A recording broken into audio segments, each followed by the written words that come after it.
everybody, it's Megan Taylor with Nebraska Extension with another in-field observation. So today we're going to talk briefly about some of the freeze damage, some of that chilling injury you may have seen.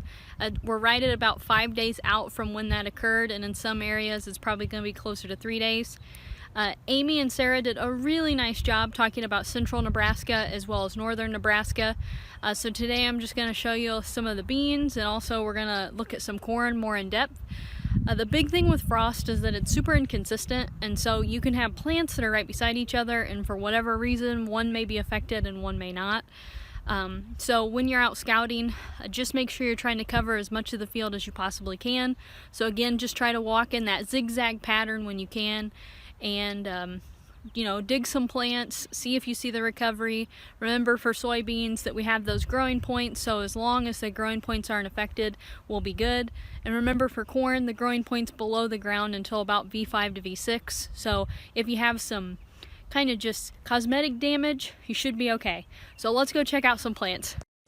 Alright, so you can see we have a little bit of damage on this corn plant, and as I kind of walked more through the field, some yellow tips, a little bit burnt.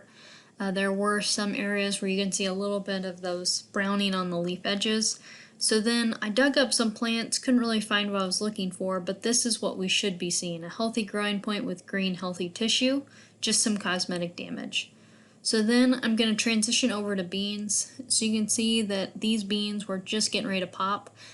These beans were planted in late April, and so we didn't have a lot of damage. There's some that were a little bit yellow. You can see some browning on some of the leaf edges, but this is just an example from Jenny Reese. So if you see any of these with the thumbs up, you're good, but in the bottom corner, that's a no-go. So we have brown dead tissue.